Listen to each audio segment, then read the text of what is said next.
about 2 years ago in October, I had been having some problems with my chest. It had been hurting me for about a week or so, and I kept trying to ignore it and denial it. And I ended up telling my wife about it on Sunday night. And I said, listen, I hate to say this, but I'm having pains in my chest, and my arm hurts really bad, and my hand's been asleep all day. And I went ahead and I went to a hospital nearby, and I sat there and waited about 20 minutes at the hospital in the ER and told them of my situation with my arm hurting, my chest hurting, and my hand being asleep. And at that point, they still had done nothing. I got frustrated and angry, and I left. As soon as I walked in, I told the lady what was going on about my chest hurting and my arm, and I no sooner got that words out of my mouth, she's bringing me into the back room. They were taking my shirt off, put the little leads on me for the EKG, and then the next thing I know, another lady's drawing blood from me, and then within, I'd say, 6 to 8 minutes, the doctor comes in, and he's like, how you doing today? What's going on? I explained my situation to him, how I was feeling. I was like, all right, so what happened now? And they said, well, one of two things. Either you had a heart attack or a stroke, and we don't know which one.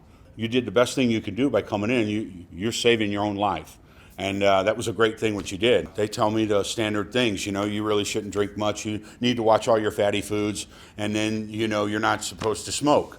And then I found out that while I was there that I'm a diabetic. So all this stuff is happening to me that I had no idea, So now I go from taking a heartburn pill once a day to 6 pills a day. And, I slacked off a little bit over the year. During that process, they said that I had 2 arteries clogged. And then it was a little more complicated, and they almost had to go in and do open heart surgery on me. So the next day, Keith was the nurse. He come in and he said, hey, I just want to check on you. You had a hard time. And I thought that was really neat for him to do that, because this is what he does every day. And he didn't have to be personal with me, and he was. He literally came to my room, literally come up and said, hey, how you doing today? I just wanted to see, because you had a hard time yesterday. And that meant something to me. It really did. He said, some people can go their whole life and smoke, and it doesn't affect them whatsoever.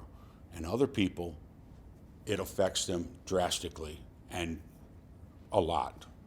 Unfortunately, you're that guy that it affects terribly. He said, you can do whatever you want, but I'm just trying to tell you what's happening. And I got goosebumps. And that was October 13th, 2018. And I haven't smoked a cigarette since then. When he said that to me, it affected me immediately. He come in there first and checked on me, which, I don't know, it was like a friend, And then to tell me straight shot, here's where it is, that meant something to me. And it affected me emotionally and mentally. It definitely got into my head. If I had to say one thing about my experience at St. Luke's Pear Hospital, it would be family, because they made me feel like family there. And not one of these persons had my last name or knew me prior and treated me as I was gold. They don't do this because they have to. They do this because they love it. And they show that in their work. They show that in their quality and their concern and their heart. You can't buy that.